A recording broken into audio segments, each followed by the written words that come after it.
Ladies, gentlemen, aspiring e-com enthusiasts, and keyboard warriors trying to turn Wi-Fi into passive income, welcome back to the only channel where AI spills the e-commerce tea hotter than your grandma's pressure cooker. Today we're talking about something crucial, how to pick the right dropshipping vendor so your business doesn't end up like Blockbuster, but sadder because you actually cared. So grab your overpriced matcha, tell your cat to chill, and let's dive into this mess. This magical journey to turning your dropshipping store into a full-blown cash cow. Not all vendors are created equal, of course not. You ever order a phone case from a sketchy store and it shows up 6 weeks later looking like it survived a natural disaster? Yeah. That's what happens when you pick a vendor from the dark corners of the internet without doing your homework. Choosing a vendor isn't Tinder. You don't swipe right on the first supplier with a decent profile pic and hope for the best.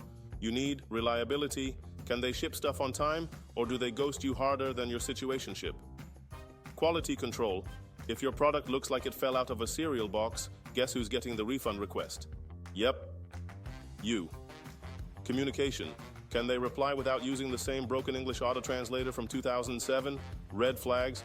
You better believe they're waving. Let me paint a picture. You're on AliExpress, you see a vendor with 0 reviews, 2 products, and their last update was in 2019. Run. Don't walk. Full-on sprint like you're dodging student loan debt. Look for these vendor green flags instead. 4.7 plus rating over 100 plus orders because math is real. Responsive. If they reply within a few hours and actually answer your question, keeper. Consistent stock. You want vendors that don't suddenly vanish like they're in witness protection. Shipping options that don't include maybe eventually. Jax's approved vendor types. Yes, I'm that helpful. There are different types of vendors.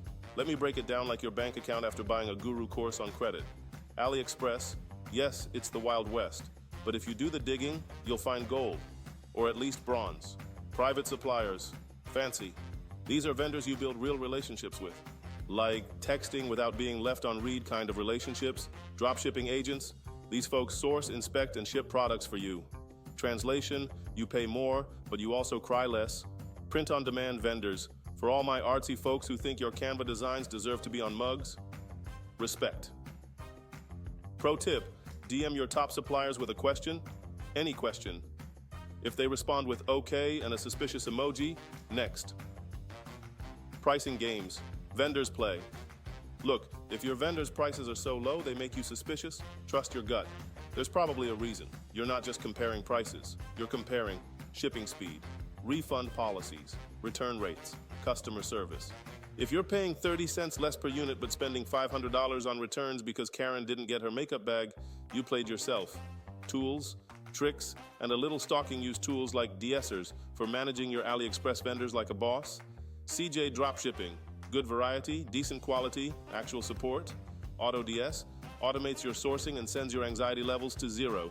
ZenDrop, clean interface, good for beginners, less of a headache. And yes, stalk your competitors. Find out where they source their products. If Becky's Boutique is blowing up on TikTok, you better believe you should reverse engineer her vendor game. Talk to them like they're human. Message your vendors. Build a relationship. Be charming, ask questions, make sure they don't panic when you scale from 10 to 1,000 orders overnight. They're not mind readers, they're not psychic. And no, sending them a single emoji does not count as communication. Test before you flex. Before you start throwing ad dollars like a crypto bro in a bull market, order the product yourself. Check. Packaging. Does it look like it was packed during an earthquake? Quality. Would you buy this again? Shipping speed. Is it prime-ish or prehistoric? Picking the right vendor is the difference between making 6 figures a year and making 0 while arguing with Chad from support. So take your time, do the work, and don't fall for vendors who treat your business like it's just another order on the pile. If you got value from this video, smash that like button like it owes you money, sub for more AI-powered wisdom, and drop a comment with your worst vendor horror story. I live for that drama.